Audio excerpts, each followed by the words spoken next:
Hello and welcome back. We're going to talk about book battle number 7 between the Very Hungry Caterpillar and Goodnight Moon.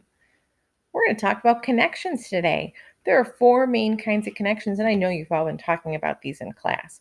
You talked about a text-to-self connection.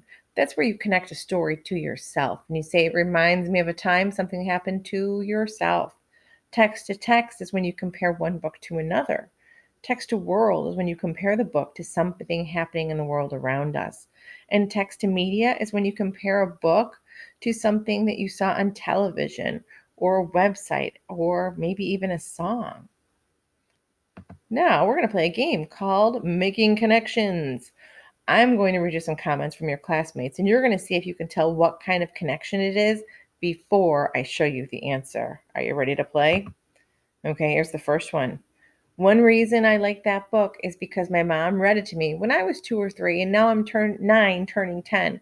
So that's my reason I like this book. So, can you guess why this person chose The Very Hungry Caterpillar? It's a text to self connection. They talked about growing up. Nice job. Next up, I like it because it reminds me of our class pet snails and how they were eggs and then the next second, babies.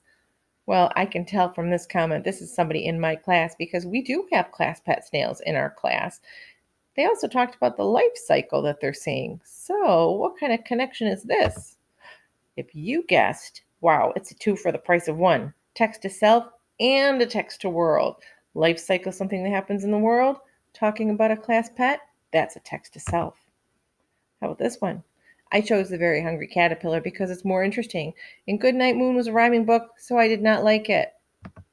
You guessed text to self. You were correct. Comparing 2 books.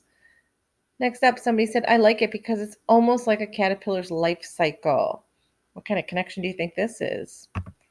If you guessed text to world, you'd be correct. Talking about an animal's life cycle and comparing it to what you read in the book, definitely talking about real world events. Here's a long one. I like The Very Hungry Caterpillar better than Goodnight Moon because it shows the cycle of metamorphosis. Wow, big word. And it teaches you to eat the right things so you can grow healthy. I did not like Goodnight Moon because it does not do a lot about the title of the book, and the author was using the same word, good night. I like this. This is a good criticism. What kind of connections did you read here? You guessed text to text. Yep, talking about 2 books. And text to world with that big, great word, metamorphosis. Excellent. How about this one?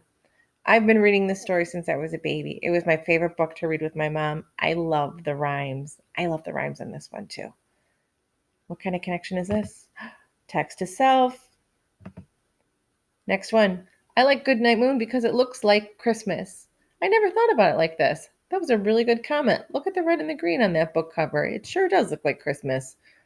That would make it a text to world connection. Christmas is definitely a real world event. I like The Very Hungry Caterpillar. It's very funny. It was part of my childhood. It should put me to sleep. It does have that sound. I like that one. I like this idea.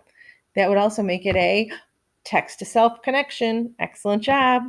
Okay, are you ready to see the results? Wow.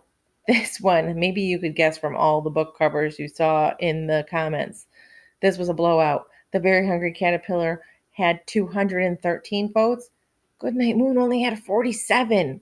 Wow. Now, we've talked about this in second grade. Maybe you've talked about this in your class too.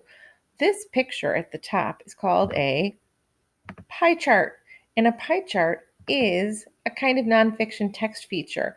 It fits into the category of a graph. So there's a little bit of nonfiction text feature connection here because nonfiction is true. And these are true facts about our book.